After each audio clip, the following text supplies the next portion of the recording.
Hello guys, welcome to the YouTube channel smart prep with Yatendra. तो आज हम अपनी सीरीज़ को कंटिन्यू करते हैं जिसमें हमने रीड मेंस लेवल 2 का टॉपिक मेथडोलॉजी से फर्स्ट टॉपिक लिया था प्रिंसिपल ऑफ टीचिंग इंग्लिश, जिसमें हमने प्रीवियस पार्ट में प्रिंसिपल ऑफ टीचिंग इंग्लिश क्या होते हैं, क्यों इम्पोर्टेंट होते हैं और वो कौन कौन से होते हैं उनको डिस्कस किया था। ऑल्दो इसके साथ हमने दो प्रिंसिपल्स को भी डिटेल्ड स्टडी करके क्लियर किया था। तो प्रिंसिपल ऑफ सिलेक्शन क्या होता है और प्रिंसिपल ऑफ ग्रेडेशन क्या होता है, ये हम प्रीवियस वीडियो में डिस्कस कर चुके हैं। तो उसका एक क्विक रिवीजन कर लेते हैं, देन हम अपनी वीडियो को कंटिन्यू करेंगे। तो प्रिंसिपल ऑफ सिलेक्शन क्या होता है, एक टीचर जो है लिमिटेड टाइम में सारा पॉइंट्स क्लियर नहीं कर सकता है, तो वो अपने सब्जेक्ट मैटर को सेलेक्ट करता है अपने स्टूडेंट की फ़िज़िकल और मेंटल एज के अकॉर्डिंग। तो वो सिलेक्शन जो है वो कुछ बेसिक पॉइंट्स पर बेस्ड होता है, जैसे कि usefulness, range, लर्नेबिलिटी, teachability, coverage etcetera. तो प्रिंसिपल ऑफ सिलेक्शन क्यों इम्पोर्टेंट होता है, इससे हम अपने इम्पोर्टेंट पॉइंट्स को सेलेक्ट कर सकते हैं और बच्चों को पढ़ा सकते हैं। नेक्स्ट हमारा इम्पोर्टेंट प्रिंसिपल आता है principal of gradation. Principle of gradation क्या होता है, हमने जो सेलेक्टेड स्टडी मटेरियल था उसको हमें अब अरेंज करना है एक सिस्टमेटिक वे में, क्योंकि ये एक इम्पॉर्टेंट होता है। फॉर एग्ज़ाम्पल, अगर हम कोई घर बना रहे हैं तो हम पहले अपना मटेरियल रिसोर्सेज जो हैं उसको कलेक्ट करेंगे, देन हम उसको अरेंज करेंगे। तो जैसे कि घर बनाया है उसमें हमारे रिसोर्सेज थे money, infrastructure, labour etcetera. Then हम उसको अरेंज करेंगे कि हमें मनी से मटेरियल लाना है, लेबर लगानी है, उसकी नींव बनानी है घर की, देन हम उसका इंफ्रास्ट्रक्चर तैयार करेंगे। तो ये भी एक इम्पॉर्टेंट प्रिंसिपल होता है। नेक्स्ट आप अपनी स्क्रीन पर देख पा रहे हैं, नेक्स्ट प्रिंसिपल है प्रिंसिपल ऑफ प्रेजेंटेशन। आज हम इनके बारे में डिस्कस करेंगे इस वीडियो में। तो चलिए शुरू करते हैं। प्रिंसिपल ऑफ प्रेजेंटेशन क्या होता है, प्रिंसिपल ऑफ प्रेजेंटेशन होता है कि एक टीचर किस तरीके से अपना लेसन प्लान बना रहा है और उसको एग्जीक्यूट कर रहा है स्टूडेंट्स के सामने, वो होता है प्रिंसिपल ऑफ प्रेजेंटेशन।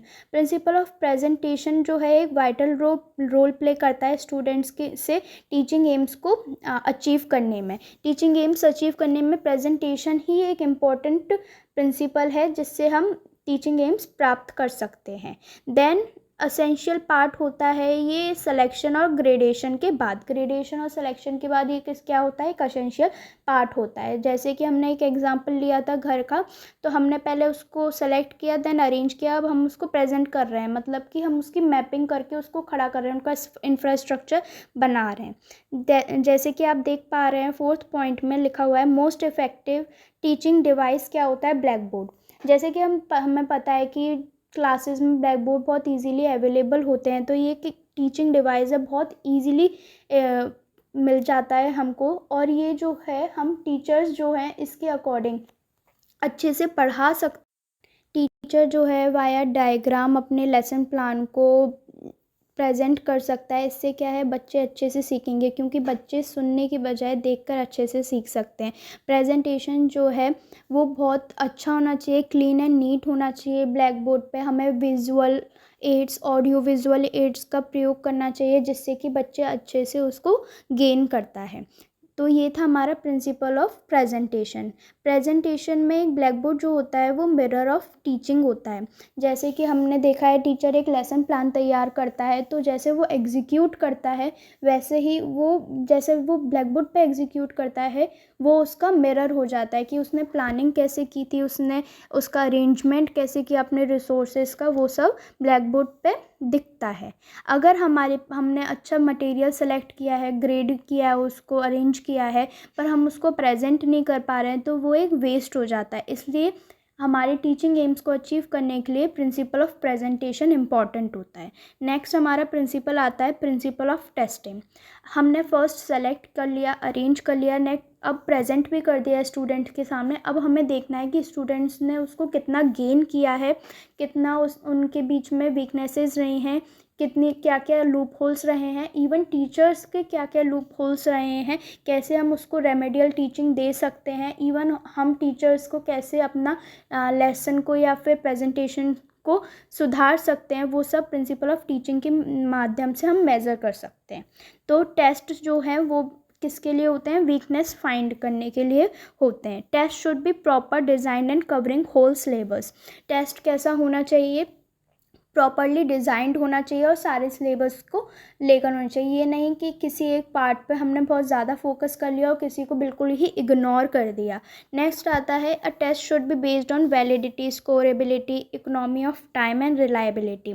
टेस्ट इन पॉइंट्स पर बेस्ड होना चाहिए, ना तो ज़्यादा लंबा होना चाहिए टेस्ट और ना ही ज़्यादा छोटा होना चाहिए टेस्ट। टाइम के अकॉर्डिंग टेस्ट होना चाहिए। ऐसे ही स्टूडेंट्स की मेंटल एज, मेंटल लेवल के अकॉर्डिंग टेस्ट होना चाहिए कि ना तो ज़्यादा इजी हो टेस्ट और ना ही ज़्यादा टफ हो। मिडिल मॉडरेट टेस्ट होना चाहिए जिससे कि वीक स्टूडेंट्स भी उसको कर सकें और इंटेलिजेंट स्टूडेंट्स भी उसको कर सकें। कुछ क्वेश्चंस इजी होने चाहिए तो कुछ क्वेश्चंस टफ होने चाहिए और कुछ क्वेश्चंस मिडिल होने चाहिए जो कि हमारे एवरेज स्टूडेंट्स के लिए होने चाहिए। नेक्स्ट आता है हमारा principle of motivation and interest. Principle of motivation and interest जो होता है हमारे पढ़ाई के लिए बहुत इंपॉर्टेंट होता है। अगर हमारा किसी भी चीज़ में इंटरेस्ट नहीं होगा, मोटिवेशन नहीं होगा तो हम लोग उस चीज़ को नहीं करते हैं। तो इसी तरीके से हमारी जो टीचिंग होनी चाहिए वो प्रिंसिपल ऑफ मोटिवेशन और इंटरेस्ट पर बेस्ड होनी चाहिए, क्योंकि जो हमारा इन्वायरमेंट है वो इंग्लिश से रिलेटेड इतना नहीं है। तो इसलिए टीचर को हमारे लर्नर्स के लिए, स्टूडेंट्स के लिए मोटिवेशन क्रिएट करते रहना चाहिए, इंटरेस्ट क्रिएट करते रहना चाहिए। अलग अलग टीचिंग एड्स से पढ़ाना चाहिए, जैसे विजुअल एड्स हैं, ऑडियो एड्स हैं, ऑडियो विजुअल एड्स हैं, through smart boards, through model, through the diagram, maps on black board etcetera के थ्रू हमें मोटिवेशन क्रिएट करना चाहिए तथा उनको हमारे को एक